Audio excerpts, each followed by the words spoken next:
Ang lakas ng ulan, guys. Yan, maulan.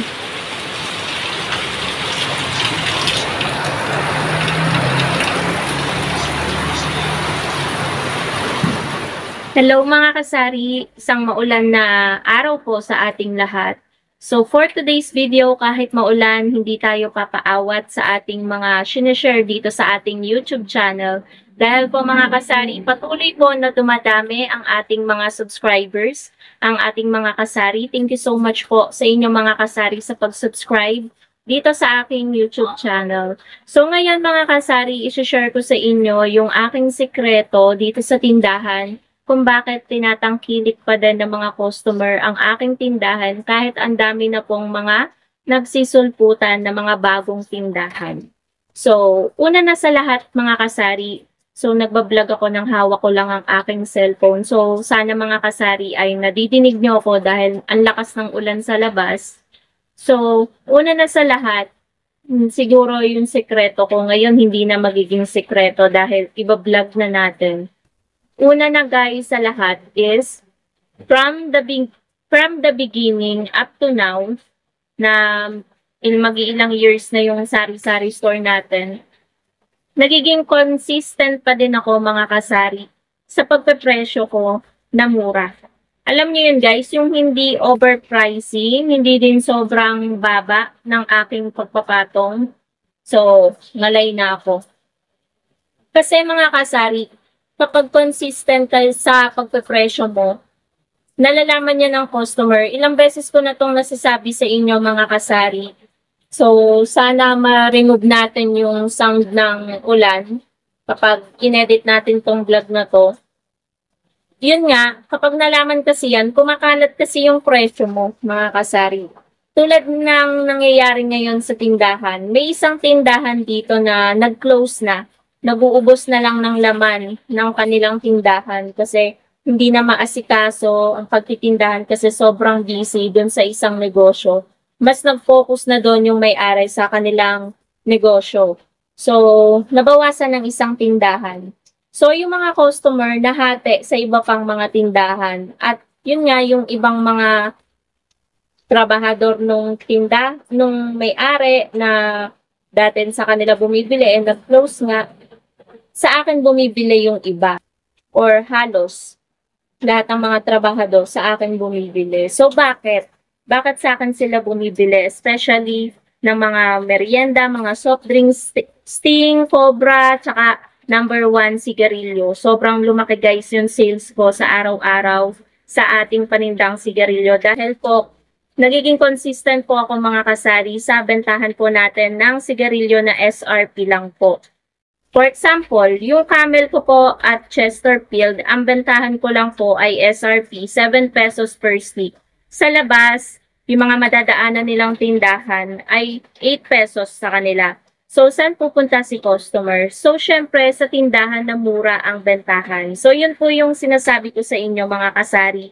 Yun yung sekreto ko na malamang sa malamang ay marami nang makakaalam kasi nga, na-vlog na natin. So, wala namang problema sa akin guys kahit naman i-vlog ko. Alam ko naman na merong mga sari-sari store owner na hindi talaga magagaya yung ating pagpa-pricing kasi nga may iba't iba tayong sitwasyon, 'di ba?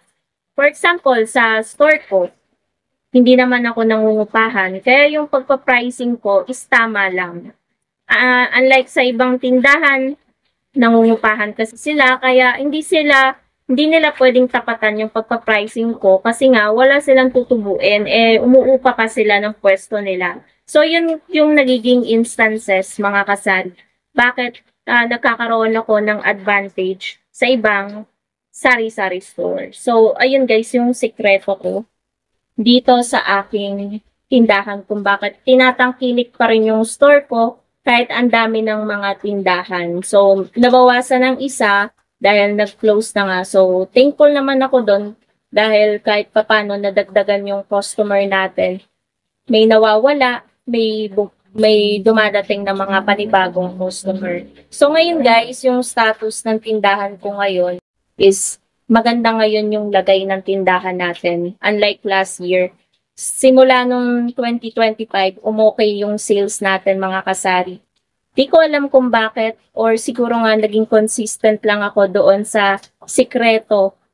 Yan, kung bakit tinatangkilik ngayon yung aking tindahan. Kahit pa man noon, tinatangkilik na talaga. Pansin ko naman mga kasari kasi ang dami kong mga nakikitang bagong mukha na bumibili dito sa tindahan, na hindi ko, merong mga customer na hindi ko ina-expect na bibili dito pero bumibili na ngayon. Ganon yung dating customer na dinadaan-daanan lang ako, bumibili na ngayon dito. Yung mga dati kong customer na dati pa ilang taon na dito pa rin bumibili. So, I think, ayun, yun nga, sabi ko, yung number 1, nagiging consistent lang po ako sa aking pagpa-pricing. Pangalawa, is yung pagiging consistent ko naman mga kasari, yung pinagtutuunan ko ng pansin, yung mga items na talagang mabenta dito sa tindahan, hindi po ako talaga nagpapawala ng sobrang tagal. Kapag alam kong mabenta sa aking sari-sari store, hindi ko talaga ako mapakali, hindi mapakali yung puwet ko hanggang hindi ako nakakapamili. Kapag alam kong mabenta yung items, talagang pinipilit ko na makabili agad kasi nanghihinayang po ako sa aking benta at kikitain. So yun po mga kasari, yun siguro yung isa ding sekreto ko kung bakit tinatangkilik pa din ako ng mga customer kasi nga, alam nila na parati akong may stocks nung item na yun. Kahit mawalan man ng mga ilang oras, maya-maya alam nila na meron na. So yun guys, ang nagiging technique ko dito sa sari-sari store. So hindi na siya sikreto kasi ni-reveal ko na dito sa ating vlog. Marahil naman ito, nasi-share ko na din to sa mga iba ko pang vlog. Iba nga lang yung title. Kasi sa pagpapatakbo mga kasari ng isang sari-sari store, parang ikot-ikot lang yan eh. 'Di ba? Mamimili tayo, i-display natin, ititinda natin, magkakaroon tayo ng benta, ng kita. Tapos kapag may benta na, mamimili ulit tayo. Parang rotation lang. Ikot-ikot lang, kumbaga. Tapos, doon lang tayo nakakaraos kapag tayo ay kumikita kahit papano, mga kasari. So, wait lang guys, meron lang bibili.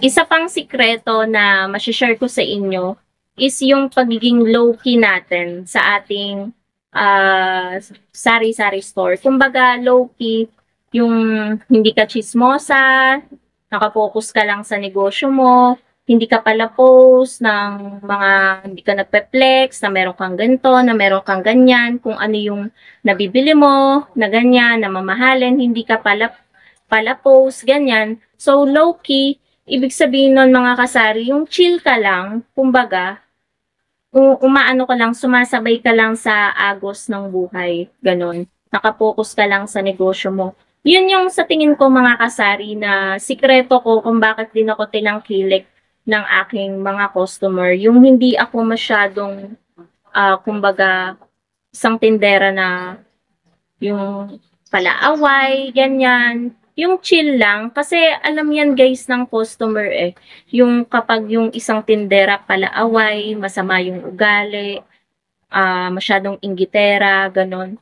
So, kapag ikaw ay isang tindera na low-key lang, nakapokus ka lang sa negosyo mo, kung paano mo pa mapapalago, kung paano mo pa mapapadami yung mga paninda mo, nakapokus ka lang talaga sa negosyo mo at doon lang umiikot yung mundo mo. Kumbaga, hindi ka nagkakaroon ng mga kaaway kasi nga hindi ka chismosa. So, ang mga customer kasi mga kasari, gusto nila yung maaliwalas, yung ambience, pati yung tindera, maayos yung pakikisama sa kanila. Kasi guys, kung ano yung pagmamahal mo sa sari-sari store mo, ganun din mo dapat pahalagahan yung mga customer mo na bumibili sa'yo. Kasi, aanuhin mo yung mga paninda mo kung wala ka namang customer. 'Di ba? Sinong bibili ng mga paninda mo kung wala ka namang customer? So, yun guys, yung pinaka-point ko dito sa aking vlog. So, yun lang naman mga kasari ang masishare ko sa inyo na sikreto ko kung bakit hanggang ngayon ay tinatangkilik pa din ng mga customer yung aking sari-sari store. So, yun lang guys yung naisip kong vlog for today. So, sana nagustuhan nyo yung vlog ko for today at nagkaroon din kayo ng idea kung paano nyo pa mai-improve yung inyong sari-sari store. So, yan lang guys. Thank you so much for watching and happy selling po sa inyong lahat. Ingat po kayo mga kasari dahil medyo masama ang panahon. Bye guys!